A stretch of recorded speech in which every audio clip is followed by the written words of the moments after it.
Assalamualaikum warahmatullahi wabarakatuh. Hai anak-anak, bagaimana kabar kalian?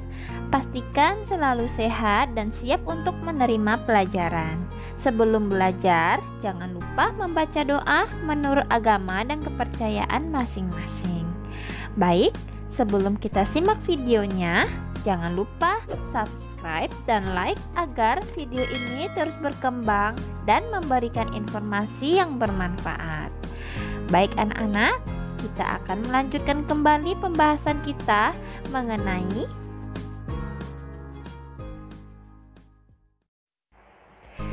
tema 5, wirausaha, subtema 2, usaha di sekitarku, pembelajaran 4. Tujuan pembelajarannya, anak-anak ibu mampu mengidentifikasi berbagai manfaat keberagaman wirausaha. Yang kedua, anak-anak ibu mempresentasikan berbagai manfaat keberagaman wirausaha. Selanjutnya, anak-anak ibu menjelaskan cara membuat daftar riwayat hidup sesuai petunjuk. Dan yang terakhir, siswa mampu membuat daftar riwayat hidup sesuai petunjuk yang diberikan. Anak-anak, seorang pemilik usaha harus bekerja keras, pantang menyerah, dan bertanggung jawab terhadap kualitas barang atau produk yang ia hasilkan, termasuk kemasan produk. Kemasan produk. Selama berabad-abad, fungsi sebuah kemasan hanya sebatas untuk melindungi barang atau mempermudah barang untuk dibawa. Seiring dengan perkembangan zaman, barulah terjadi penambahan nilai-nilai fungsional. Peranan kemasan dalam pemasaran mulai diakui sebagai satu kekuatan utama dalam persaingan pasar.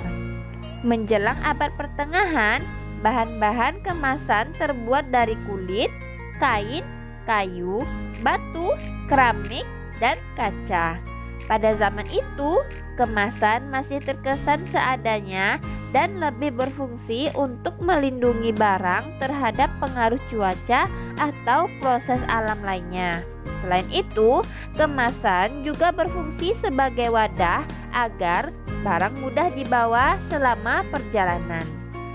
Baru pada tahun 1980-an, persaingan dalam dunia usaha semakin tajam. Kalangan produsen saling berlomba untuk merebut perhatian calon konsumen. Bentuk dan model kemasan dirasakan sangat penting peranannya dalam strategi pemasaran. Di sini, kemasan harus mampu menarik perhatian, menggambarkan keistimewaan produk, dan membujuk konsumen. Pada saat inilah kemasan mengambil alih tugas penjualan. Secara umum, fungsi kemasan adalah yang pertama, melindungi dan mengawetkan produk. Contohnya, melindungi dari sinar ultraviolet, panas, kelembapan udara, oksigen, benturan, serta kontaminasi dari kotoran atau mikroba yang dapat merusak dan menurunkan mutu produk. Yang kedua, sebagai identitas produk. Dalam hal ini, kemasan dapat digunakan sebagai alat komunikasi dan pengirim informasi kepada konsumen melalui label yang terdapat pada bagian luar kemasan.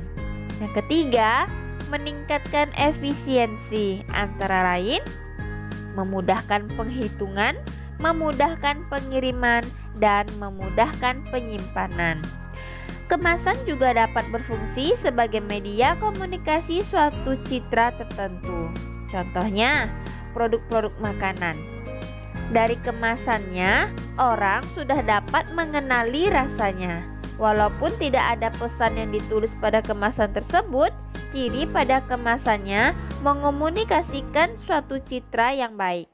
Dalam keberagaman ekonomi yang ada di sekitar kita, membuat kemasan yang menarik dan aman untuk konsumen merupakan tanggung jawab dari suatu wirausaha.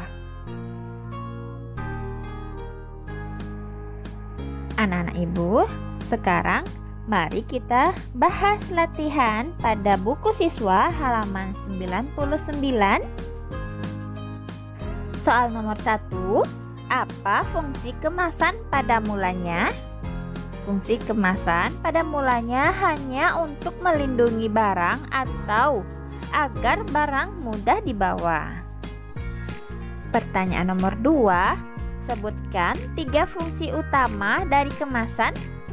Jawabannya, fungsi utama dari kemasan yaitu melindungi dan mengawetkan produk sebagai identitas produk dan meningkatkan efisiensi ketika menghitung, mengirim, maupun menyimpan suatu produk.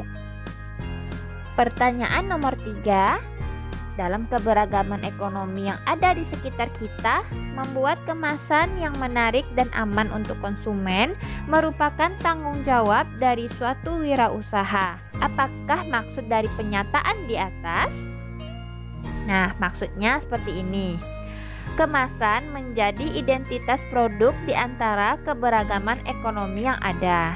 Kemasan juga menjadi satu bentuk pelayanan karena keamanan produk dijaga sampai ke tangan konsumen.